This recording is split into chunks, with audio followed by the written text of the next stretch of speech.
ṣẹ̀dẹ̀ rí nǹkan kan tí mo fẹ́ kí ó yé wa ni pé mo máa ń sọ mo tún sọ bàbá wọn wà nù ẹgbẹ́ olórí ẹgbẹ́ ni wọ́n àwọn ẹgbẹ́ wọn dẹ̀ ń sọ̀rọ̀ 2023 àwọn ẹgbẹ́ wọn nínú wọn believe pé àwọn fẹ́ ṣe ìdìbò káwọn tó wá padà wá bá Yorùbá nation wọn ò fi bò nìkan nínú ẹgbẹ́ méjì ni bàbá náà jẹ́ olórí ẹ̀ wọ́n jẹ́ olórí nílànà wọ́n jẹ́ olórí ní YSDM àwọn yẹn ti release timetable tó fẹ́ ṣe wọ 2023 wọ́n ti sọ ètò tiwọn sílẹ̀ olórí ni bàbá ń bẹ̀ olórí ni wọ́n nílànà wọn ò believe pé nǹkan kan ó lè ṣeé ṣe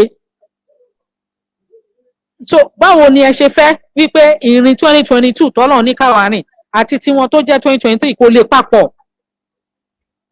ìyẹn ò dẹ́ ń ṣe pé èèyàn bẹ́ẹ̀ ní bọ̀dìjà ẹ̀tọ́ wọn ni wọ́n lè ṣe wọ́n lè rìn ní ọ̀nà tí wọ́n ní ìgbàgbọ́ nínú ẹ̀ gbàwó ní ìgbàgbọ́ nínú yẹn ṣé àṣepọ̀ tí ó ti wà láṣepọ̀ for over 60 years láàárín nǹkan kan mú bẹ̀ ìgbà tí Nàìjíríà ti ẹ̀ ní owó wọn rí kankan mú jáde fún ọmọ Yorùbá ṣé sì tán ti wá jẹ́ pé wọ́n fẹ́ máa ta orí kọ̀ọ̀kan ṣé yẹn wá ní ìgbà yẹn wá la sọ pé a fẹ́ dúró wò ni àmì oríṣiríṣi ló ti ń jáde ń sìn so kò sí bí mo ṣe lè mú blueprint mi fún àwọn bàbá olórí ẹgbẹ́ tó fẹ́ lọ sí 2023 ni bàbá mi ò bá wọn jà mi ò mọ̀ wọn mọ̀ mi orí Yorùbá náà láti mọ́ra but ọ̀nà tí àwọn ẹgbẹ́ wọn tí wọ́n ń tọ̀ àṣọ olórí àwọn náà láti tọ̀ náà ni kò sí nǹkan tó máa ṣe sí èmi ò mọ èrò wọn nípa ẹ̀rọ ẹgbẹ́ wọn mi ò dẹ́fà bí wọ́n rí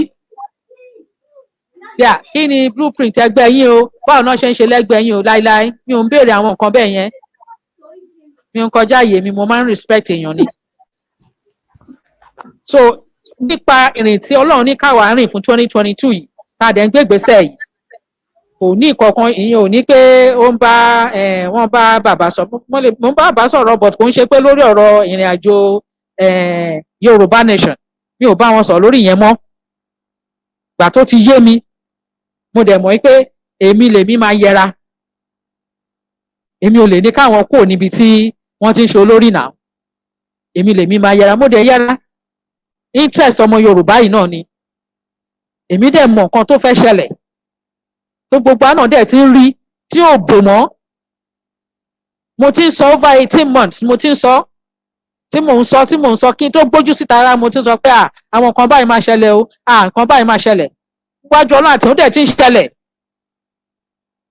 gbogbo àwọn sisters mi àbáwọn tó bá ń gbọ́ tí n bá sọ lọ́ máa ní ó mà ti sọ báyìí ó mà sọ bó ti sọ báyìí tẹ́lẹ̀ ètò Ọlọ́run fi yé ni tá a dẹ̀ rí láàrin gbogbo bí nǹkan ṣe ń lọ oore ọ̀fẹ́ tọ́lọ́run ti fún wa ipò tọ́lọ́run fi fún wa níta àti nínú ilé ó láwọn àṣírí tán láti gbọ́ jáde ní lajú sílẹ̀ ká ní kíran wa parun so ọ̀rọ̀ tó wà lẹ̀ ó kọjá ọ̀rọ̀ ni ó kọjá èmi ó kọjá anybody ó kọjá any leader àṣẹ tí Ọlọ́run ni ó dẹ̀ láti wá sí ìmúṣẹ wípé orílẹ̀-èdè Yorùbá a ti gba òmìnira o a ti kó olóko ẹrú ògo ohun àṣẹ onídàáda ó bẹ̀rẹ̀ sí í ṣẹ́nu ayé wa so nǹkan tó wà ń bẹ̀ nìyẹn so even àwọn tó wà ní tó máa ń ṣe ìjọba interim mo ṣe fún yín ẹ máa rí wọn ẹ bá rí wọn ẹ mọ̀ pé nítòótọ́ Ọlọ́run ló yàn wọ́n fúnra rẹ̀ mi ò mọ̀ wọ́n rí o mi ò mọ̀ wọ́n rí mi ìgbórúkọ wọn rí nígbà tó ta bá gba bíi irọ́ ta bá gba bẹ̀ yẹn mo yà bẹ̀ Ọlọ́run dẹ̀ wá mú rọrùn gbogbo nǹkan ló mú rọrùn lẹ́fí máa mọ̀ pé ọ̀rọ̀ Yorùbá ìfúnra rẹ̀ Ọlọ́run ló rìn ó dẹ̀ wá mú ìtẹ́rìn mi rọrùn ní gidi mo tún wá wò pé ilé structure yìí má dẹ̀ da gan òótọ́ Ọlọ́run fún wa ẹ̀ ẹ wá wo bọ́lọ́run ṣe ta dẹ̀ ti dààmú ó ní iye ọjọ́ àìmọye ọ̀sẹ̀ tí èmi àti CSI tá à ń ṣiṣẹ́ lórí structure irọ́ ni ààrẹ anybody àwọn èèyàn ta tún fi lọ láwọn àgbààgbà tán ní orúkọ gidi nílẹ̀ Yorùbá káàkiri àgbáyé tẹ̀ náà. èmi àti bàbá wa olóyè Chief Sunday ọmọ Adéyẹmọ àbí mọ́mì ta lẹ sọ. bẹ́ẹ̀ ni mà bẹ́ẹ̀ ni àwọn tó ní orúkọ káàkiri àgbáyé a tún fi lọ̀ wọ́n,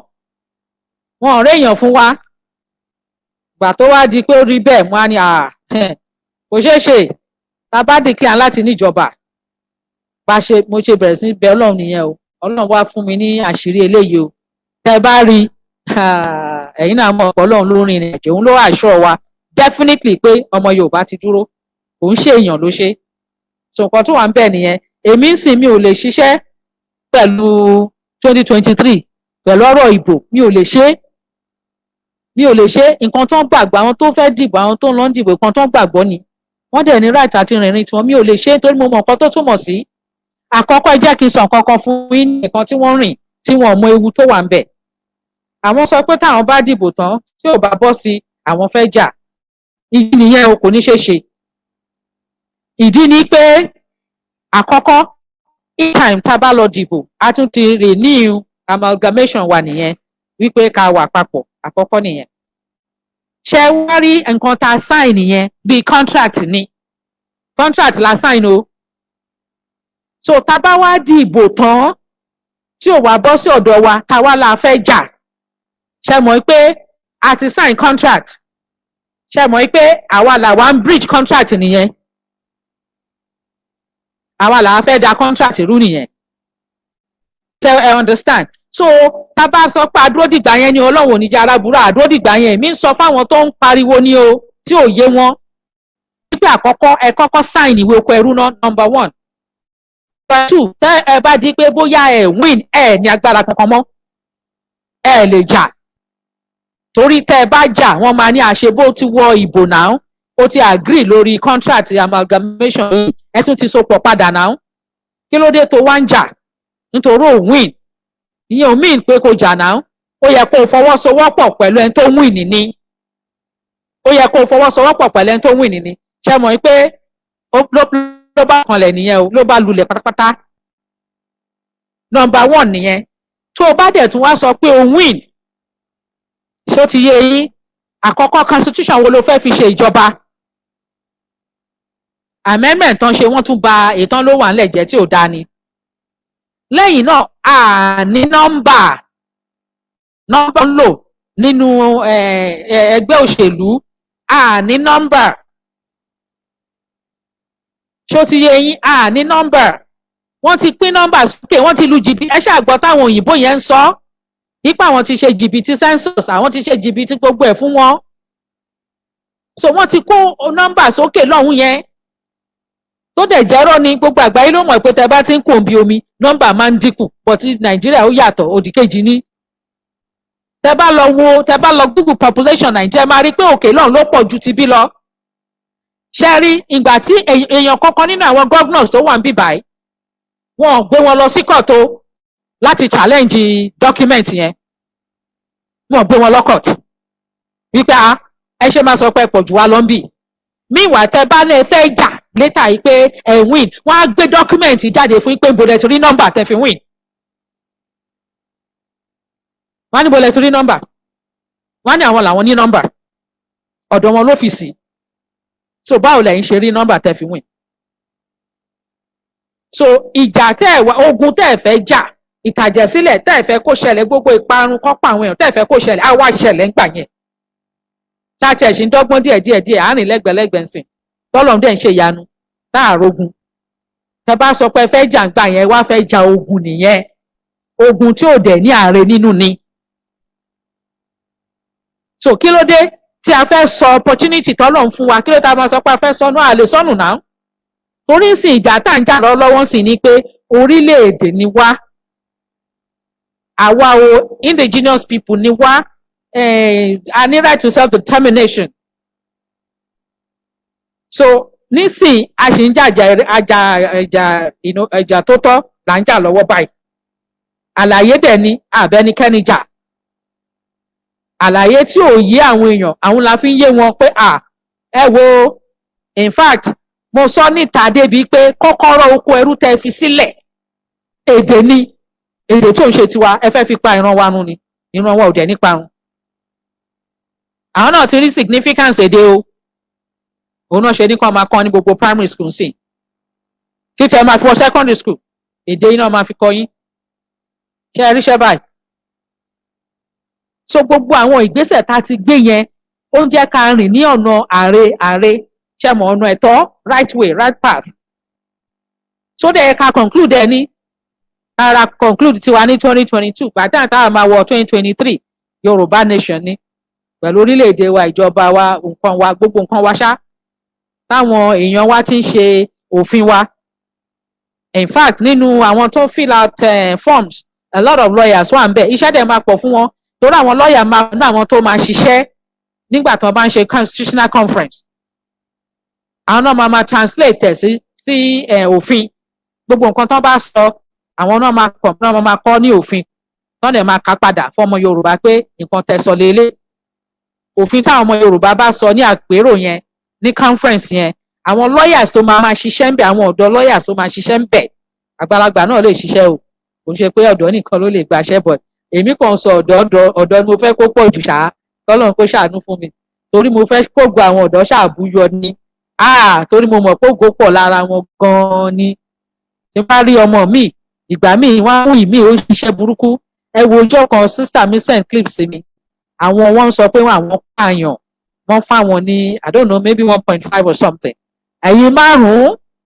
èèlò lówó ìlórí Ọlọ́run bọ̀bí tí mo lọ ní pé tẹ bá wo ojú àwọn ọ̀dọ́ yìí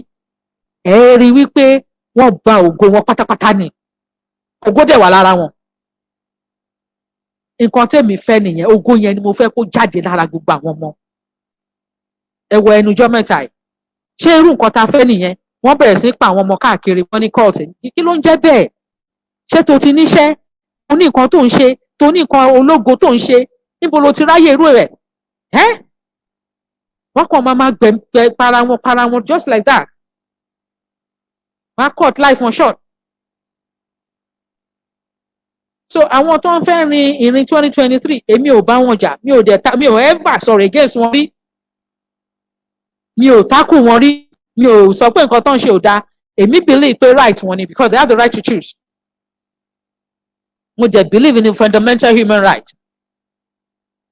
So right ti wọn ni láti vote right tèmi náà ni láti exercise right mi pẹ̀lú àwọn ìran mi fún self determination as indigenous people.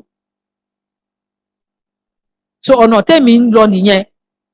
èmi ò rí ọ̀nà tiwọn àwọn lè má rí ewu tó wà ń bẹ̀ but ewu pọ̀ gan. Èmi lè sọ fún yín mo mọ̀ ní mo lè sọ fún yín pé ẹni ìran tó bá wà lórí ìjókòó tí ò ń ṣe ìran Fúlàní ẹrú ló máa ṣe ń bẹ̀ kò ní lẹ́nu ọ̀rọ̀ nǹkan tó bá ní kó ṣe ló máa ṣe ìyẹn ò ní wọ́n pé nǹkan tó bá ní kó ṣe ni wọn ò bí ẹ dá. So ṣé wọ́n lọ́bẹ̀ lọ serve àwọn èèyàn ẹni èmi dẹ̀ ti rí from experience because ìgbà tó ṣẹlẹ̀ sí mi nǹkan tó sọ fún mi nìyẹn bílẹ̀ gbójú kúrò ń bẹ̀ ṣèbọn ti mú Yorùbá ó máa tún gbogbo ẹ̀ ṣe ó máa ṣàtúnṣe ìlú ọkọ ẹ̀ tiẹ̀ ní kinní kan ni yẹ kí Yorùbá ṣe wọ́n ti sọ fún mi rí so èmi mọ ibi tí yẹn já sí so tẹ́mi bá lé mi ò gba ọ̀nà yẹn èmi ní reason tèmi mo ní experience tèmi so mi ò lè gba ọ̀nà yẹn mi ò lè gba ọ̀nà ìparun ni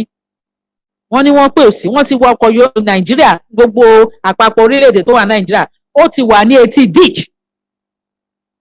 anytime wọ́n máa wọ ọwọ́ kòtò ni ó máa parun ni kò sí wọ́n ní wọ́n pé ń bẹ̀ àwọn ìran tó wà ń bẹ̀ náà fẹ́ parun kán wá gba ilẹ̀ kán wá kó gbogbo àwọn ìyá mi wọlé wọ́n ti àwọn orílẹ̀-èdè kan bẹ́ẹ̀ o wọ́n pa àwọn orílẹ̀-èdè bẹ́ẹ̀ kan bẹ́ẹ̀ láfíríkà o ẹ má rò pé kò ṣeé ṣe o àwọn orílẹ̀-èdè kan wà bẹ́ẹ̀ ní Áfíríkà tó yẹ pé àwọn ìran Africans tó wà ń bẹ̀ wọ́n wà ìpọ́n out o àwọn kọ̀ọ̀kan tó kú bẹ̀ bí ẹrú náà jẹ́ fún wọn o so kò ń ṣe pé bóyá ká máa rò pé àìrọ́ kò ṣe ṣe wọ́n ti ṣe rí o but ìran àwọn ọmọ Yorùbá ìran aládé ni wá ìran wa ò ní parun Ọlọ́run ṣe dìde fúnra rẹ̀ láti ṣe ìrànlọ́wọ́ fún wa. Thank you for watching. If you're new to this channel, consider subscribing so you won't miss out any of our latest video.